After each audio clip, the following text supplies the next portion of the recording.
Je suis heureux d'être ici et de pouvoir partager ce dernier bloc avec Alexandre qui a beaucoup fait pour le secteur de la santé spirituelle au Brésil. C'est un orgueil de vous parler aujourd'hui. Je vais vous parler un petit peu du rôle de l'association Médico-Spirit de Sao Paulo dans le contexte de la spiritualité et de la médecine au Brésil et plus spécialement sur le secteur de recherche de l'AME São Paulo et qui a été restructuré et qui a un rôle important dans les publications. J'aimerais vous montrer ici, dans la Genèse, Allan Kardec dit que le spiritisme et la science se complètent réciproquement. La science sans le spiritisme ne peut pas expliquer certains phénomènes uniquement par les lois de la matière. Le spiritisme sans la science n'aurait ni appui ni preuve. On voit donc que depuis le début du spiritisme, Kardec indiquait déjà l'importance de la science. C'était un grand scientifique. L'association Médico-Spirit de Sao Paulo, je vais vous montrer ce qu'est l'association Médico-Spirit de Sao Paulo. Parce qu'on a un congrès, mais beaucoup ne savent pas ce que fait l'AME, c'est-à-dire l'association Médico-Spirit de Sao Paulo. Elle a été fondée en 1968. Vous pouvez voir que c'est une institution pratiquement pionnière au Brésil dans cette relation entre la santé et la spiritualité. Il y a beaucoup de temps, il y a longtemps, que l'on cherche à établir ce lien, non seulement au Brésil, et on cherche à l'étendre dans le monde aussi. Et c'est pour ça que je vais vous passer un film sur l'historique de l'âme et de Sao Paulo.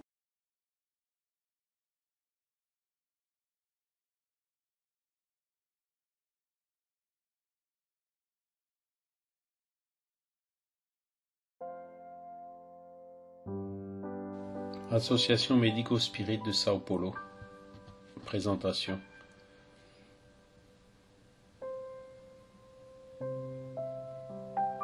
Dr Bezerra de Menezes, qui est le patron de l'association. Le médecin spirit.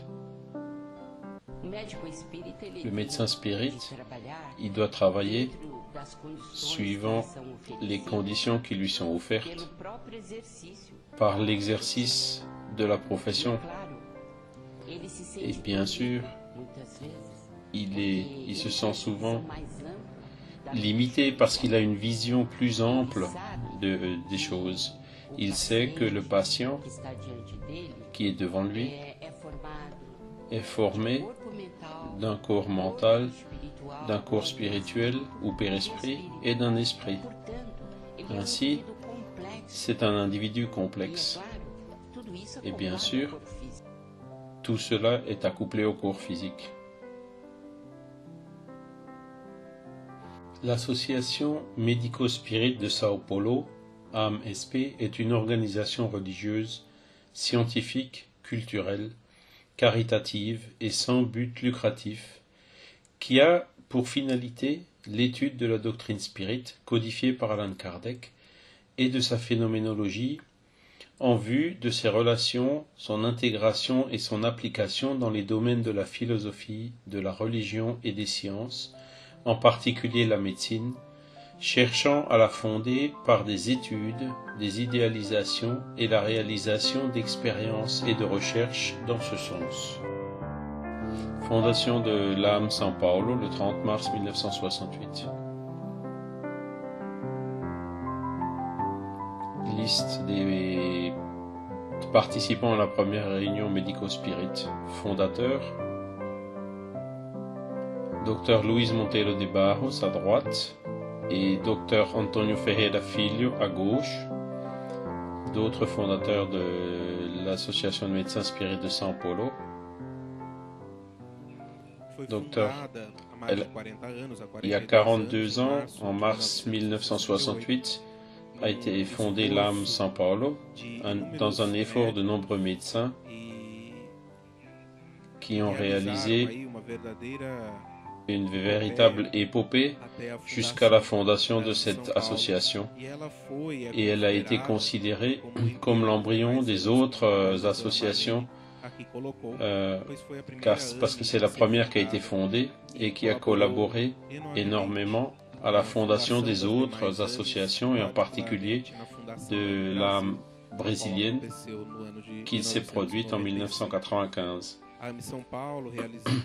L'âme de São Paulo a pour caractéristique la réalisation de nombreux événements et de recherches scientifiques, la publication de bulletins médico-spirites.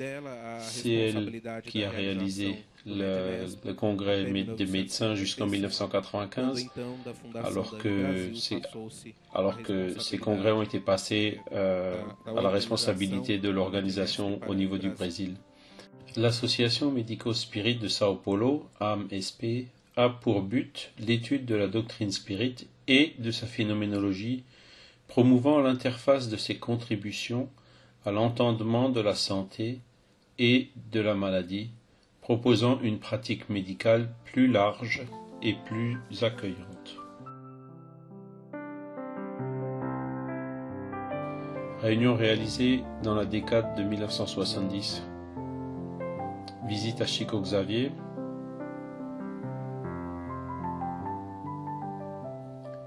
Congrès et événements. Congrès de transcommunication.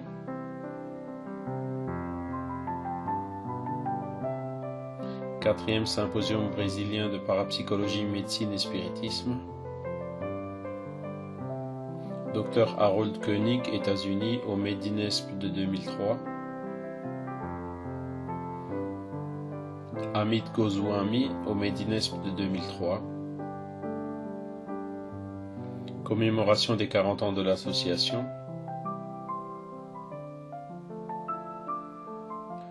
Commémoration des 40 ans de l'association. Congrès des 40 ans de l'association.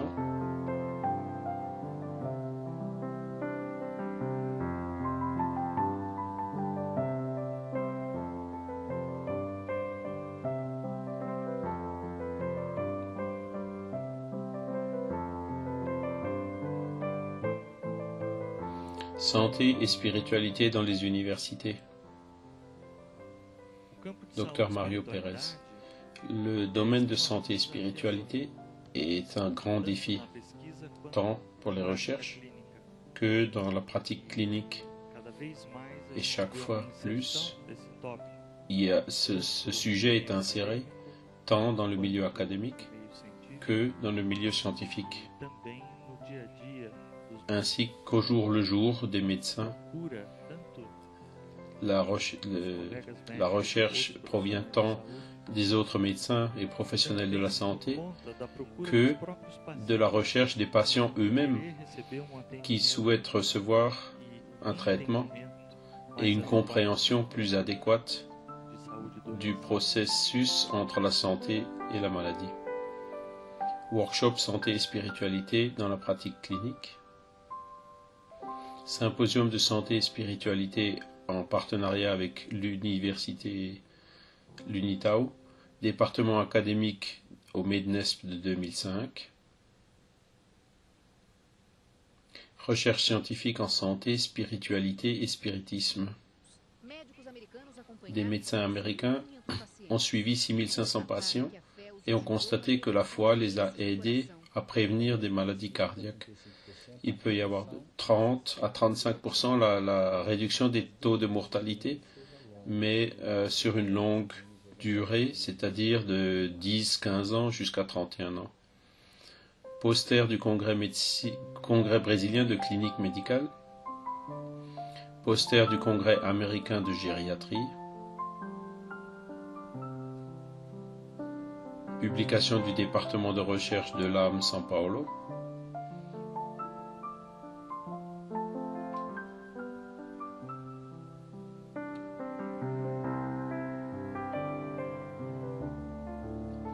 Table ronde au congrès brésilien de gériatrie. Partenariat du département de recherche.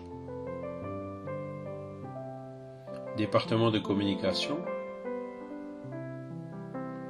Site internet de l'âme São Paulo. Magasin virtuel de l'âme São Paulo. canal sur YouTube, Facebook,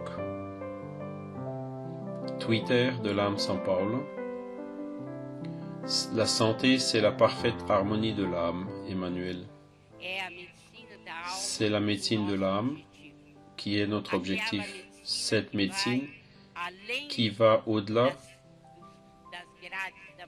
des limites de la matière, au-delà de tout ce que nous entendons et qui constitue, dans la médecine temporaire, la médecine qui est capable, qui peut réparer ici ou là, mais qui n'arrive pas aux causes profondes des maladies.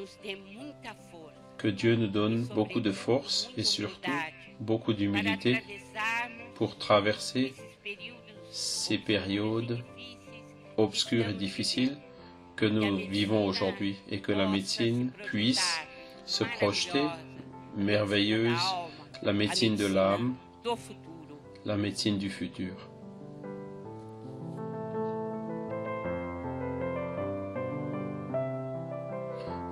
Il n'y a de foi inébranlable que celle qui peut regarder la raison face à face à toutes les époques de l'humanité. Association Médico-Spirit de São Paulo.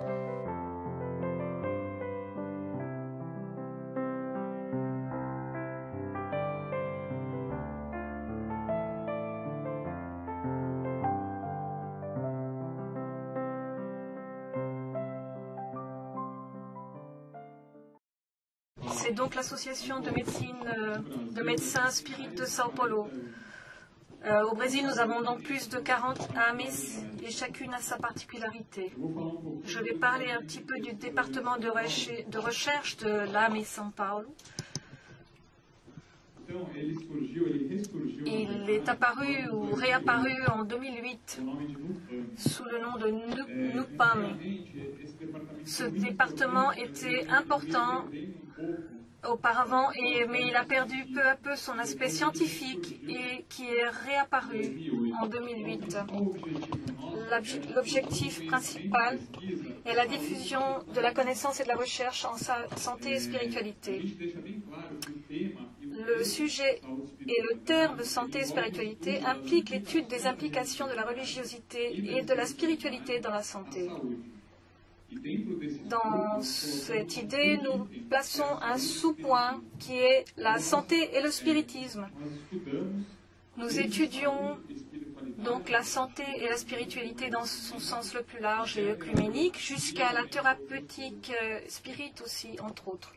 En 2008, donc, nous avions un objectif qui était modeste, qui était de mettre en place et faire des recherches en santé et spiritisme et coopérer aussi avec le milieu académique et un objectif, l'objectif d'établir l'âme comme une référence dans ce secteur au Brésil et aussi peut-être sur le plan international.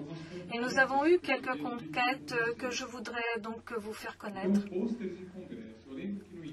Au début, lorsque nous avons commencé les posters dans des congrès, notre logotype a Allan Kardec dedans.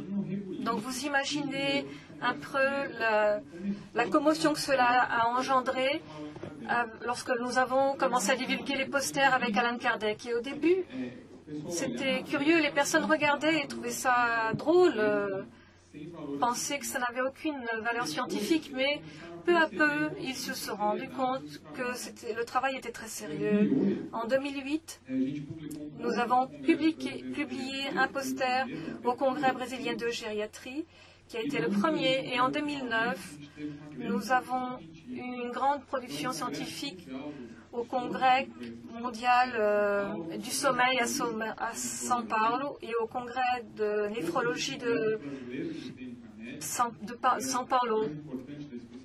Un congrès brésilien de médecine générale, un congrès de gérontologie et gériatrie à Minas Gerais, un congrès à São Paulo de gériatrie et gérontologie, le congrès brésilien de psychiatrie, congrès annuel d'initiation scientifique de la faculté de médecine de Rio Preto. En 2010, congrès brésilien de néphrologie. Nous avons emmené un poster au American Geriatrics, qui est le congrès le plus fameux de gériatrie dans le monde, un congrès brésilien de gériatrie et gérontologie, le congrès de São Paulo de médecine générale. Et en 2011, nous sommes intervenus au congrès de gériatrie, 4 interventions au congrès brésilien de psychiatrie, une intervention au congrès de médecine de l'ouest de São Paulo et au congrès aussi de médecine et académie du FANEMA. C'est pour parler donc au personnel de santé brésilien à propos de ce sujet. Nous savions que nous allions faire face à une résistance. Et comme Alexander a eu aussi des difficultés pour présenter cette idée, nous savions que si nous ne présentions pas des bases sérieuses et scientifiques, nous ne serions pas crédibles. Donc ça, c'est donc l'évolution de nos interventions. Et nous avons commencé à faire plus attention aux publications scientifiques. Les interventions étaient bonnes pour divulguer, mais nous voulions aller plus loin. Voici donc quelques prix que nous avons reçus pendant ces 3 dernières années d'existence. Au congrès de médecine de l'ouest de São Paulo, au congrès de médecine et l'académie de la FANEMA aussi, 3 bourses d'initiation scientifique au PIBIC. Toutes ces bourses d'initiation sont très recherchées au Brésil. Ce sont 2 bourses du Conseil régional de médecine de São Paulo. Donc le Conseil régional a fini par nous accorder des bourses aux personnes que nous orientions. Je vais vous présenter quelques articles que nous avons publiés aussi pour que vous ayez une idée de ce que l'AME a fait dernièrement. Cet article a été fait en partenariat avec Alexander Moreira Meide et Harold Koenig de la Duke University et publié au Journal of Rehabilitation Medicine en 2011, dans lequel on évalue la religiosité et l'impact sur la qualité de vie des personnes âgées en réhabilitation. De même, nous avons publié aussi dans la Medical Education, qui est la revue d'éducation médicale la plus connue du monde, qui parle de l'intégration des cours de spiritualité dans les écoles brésiliennes de médecine. Nous avons des difficultés pour incorporer des cours qui impliquent la santé et la spiritualité dans les programmes brésiliens. Donc, ce que nous voulions, c'était encourager cela. La revue brésilienne de médecine générale a accepté donc l'article sur la spiritualité dans la pratique de la médecine générale, et tous ces articles que je vous présente ici sont indexés. Nous voulions disséminer donc ce sujet au Brésil à travers des magazines brésiliens, des revues brésiliennes et aussi dans la littérature mondiale. Spiritualité chez le patient en dialyse. Est-ce que le néphrologue comment le néphrologue doit aborder cette idée?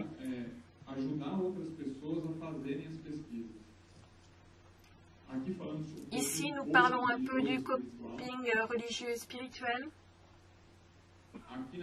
Ici, dans la revue Family Medicine, nous parlons du rôle des médecins, donc des médecins généralistes. Dans la revue Circulation aussi, nous faisons dans la revue brésilienne de Pertenção, la revue de l'hôpital israélite Albert Einstein aussi au Brésil. Une publication récente ici dans la revue Explore sur l'impact de la religiosité et la spiritualité sur la mortalité, que nous avons comparé avec d'autres interventions de santé. En gériatrie, l'impact de la spiritualité sur les personnes âgées et les différents aspects du vieillissement. Aussi, donc, dans la religion Index, nous avons donc, pour faire des recherches, nous pensons qu'il nous faut des outils rigoureux qui évaluent ce que nous voulons. Ici aussi, dans une revue médicale une revue d'éducation médicale. Nous essayons de montrer l'importance de tout cela dans les écoles brésiliennes. Et cet article, je pense que c'est un article clé pour nous que nous avons réussi à placer dans une revue très importante, la thérapie complémentaire Spirit, donc une comparaison systématique des preuves scientifiques de cette thérapie Spirit. La revue brésilienne de cardiologie, nous avons amené ce sujet aussi, et aussi dans une autre revue d'éducation médicale, donc de nouvelles initiatives au Brésil dans l'éducation médicale. Donc tous ces sujets ont une importance dans notre contexte brésilien. Je me souviens qu'il y a eu une question qui a été posée il y a peu de temps de comment on peut placer ça dans la réalité d'un pays, puisque le pays peut être parfois conservateur. Je pense que la manière la plus simple de faire cela, c'est de le faire à travers des recherches scientifiques rigoureuses et sérieuses, parce que beaucoup ne connaissent pas les recherches qui sont faites dans les domaines de santé et de religiosité et spiritualité.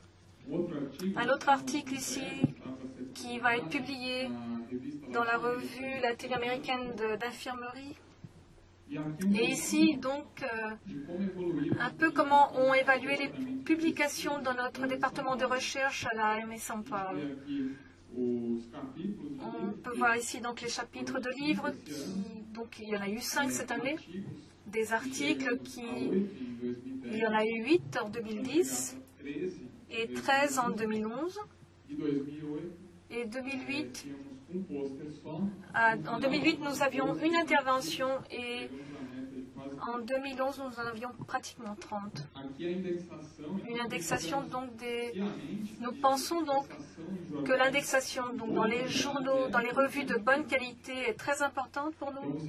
Nous avons donc, dans la grande majorité de nos articles, sont indexés dans la banque de Web of Science et dans le PubMed ou Scopus. Nous pensons que c'est important pour donner plus de crédibilité à ce que nous trouvons. Les facteurs d'impact les facteurs d'impact, c'est-à-dire que plus il y en a, plus ces articles sont cités dans les journaux. Donc on voit que ça a augmenté. Et 2 objectifs basiques donc, de la publication, la divulgation du sujet au Brésil et l'incorporation de ce sujet dans le milieu académique et dans les écoles médecine brésilienne. Voilà, c'était notre idée. En outre, la divulgation internationale de la AME, avec les partenariats internationaux dont je vais vous parler, et un ajout aussi dans le domaine de la santé et de la spiritualité en Amérique latine et dans le monde. Ici, vous avez donc les secteurs de recherche, il y en a beaucoup. Vous avez donc la gériatrie, réhabilitation, éducation médicale, médecine générale, néphrologie. Nous ne sommes pas très sélectifs. Si la personne veut faire des recherches, nous l'appuyons. Ça, ce sont donc les secteurs d'intérêt de l'association Médico-Spirit de Sao Paulo. Je ne vais pas toutes les présenter en détail, mais l'idée est donc encourager la santé et la spiritualité, et aussi dans la partie de la santé, le spiritisme. Nous sommes très enthousiasmés par la thérapie complémentaire Spirit, l'effet du pass Spirit, l'effet de l'eau fluidifiée, la prière.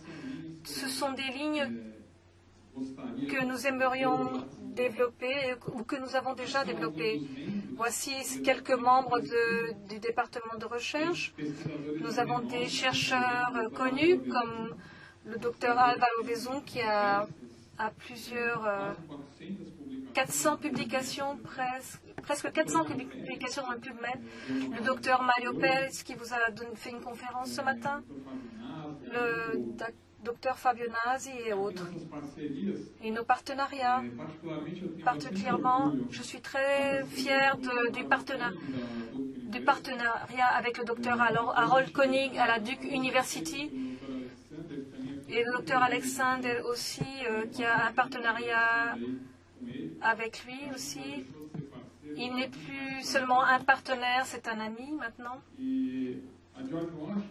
Et dans la faculté George Washington, j'ai été très surpris quand Christina Pujawski a accepté d'être co-auteur avec nous d'un article sur l'éducation médicale. Et ici, donc, le pourcentage de partenariat que nous avons ici dans l'association de médecine et spiritualité Medico-Spirit de Sao Paulo, nous n'avons pas... Nous essayons d'englober tout le monde, de toutes les universités. Donc ici, vous avez toutes les universités, aussi bien donc de Sao Paulo que de Minas Gerais.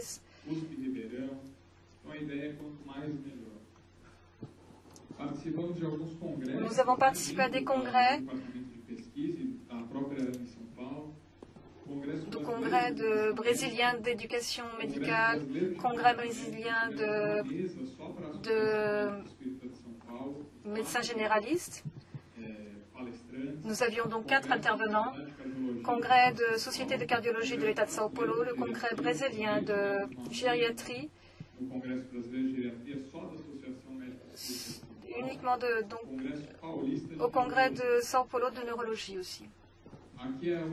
Ici, donc, c'est un cours que l'on a fait au congrès brésilien de gériatrie pour montrer que l'idée est de divulguer cette idée.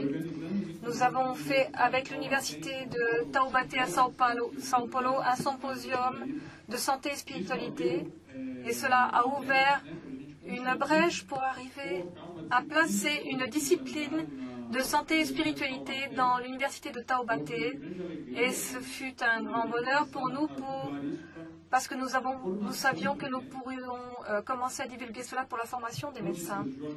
Nous avons eu aussi des nouvelles dans les journaux, car notre rôle donc est de le faire connaître par les noms personnels de médecine. Donc quelques travaux aussi que nous allons publier, des études qui sont en cours. La production est constante et comme c'est une coopération entre plusieurs personnes, nous arrivons à faire tout cela. Je vais juste présenter 3 études qui sont intéressantes pour que vous puissiez comprendre et qui sont en cours. Il y a des informations sur des cours de santé et spiritualité en Angleterre et aux États-Unis. Pour que vous puissiez vous faire une idée, aux États-Unis, 75% des écoles de médecine américaines ont un cours lié à la santé et la spiritualité. En Angleterre, 59% en ont aussi. Donc nous avons voulu faire une enquête dans la réalité brésilienne. Au Brésil, il y a 183 écoles de médecine. Nous avons envoyé une invitation par email et nous avons ensuite téléphoné pour savoir quels étaient les cours qui existaient, quel était leur programme, leur contenu, s'il y avait des manifestations à ce sujet ou non, et les résultats sont en cours de vérification. Donc nous estimons que 10% des écoles de médecine ont un cours de médecine et spiritualité. Un autre travail que nous faisons ici, la partie d'éducation médicale est importante et nous essayons de la divulguer parce que c'est en formant le médecin, en le rendant plus humain et plus spiritualisé, qu'il peut y avoir et qu'il s'intéresse à ce sujet. C'est important pour les générations futures. Donc récemment, nous avons fait une étude sur l'opinion des étudiants de médecine sur ce sujet. Qu'est-ce qu'ils pensent? Il y a 13 écoles qui sont impliquées dans cette étude et l'échantillon est de 4000 étudiants pour savoir ce qu'ils pensent sur ce sujet. Un autre travail aussi qui est plus tourné vers le domaine du spiritisme, c'est le pass spirit dans la croissance des cultures bactériennes. Nous voulions savoir si le pass avait une influence sur la croissance de ces bactéries. Il y a une étude avec le Reiki qui démontre une différence dans la croissance des bactéries, donc nous voudrions faire la même étude dans la réalité spirit. Et nous l'avons fait. Il est en cours d'analyse. Il a été fait à l'hôtel Dieu Santa Casa de São Paulo.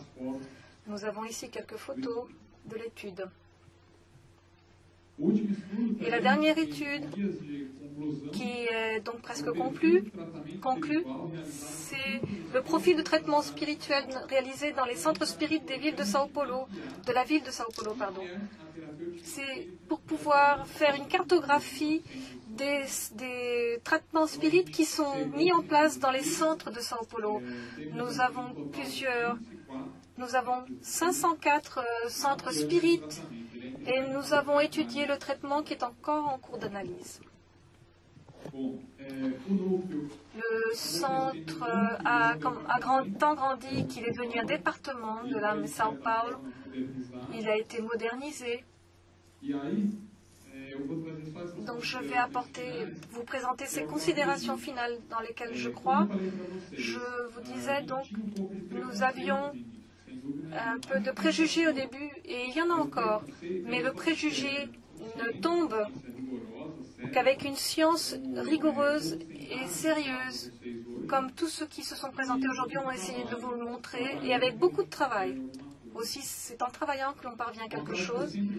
Une phrase aussi que j'aime, une autre phrase que j'aime, c'est « Contre les faits, il n'y a pas d'argument. La discussion doit être toujours faite dans un cadre académique. Il ne faut jamais qu'elle devienne personnelle. Toujours dans un cadre académique. Parce que c'est là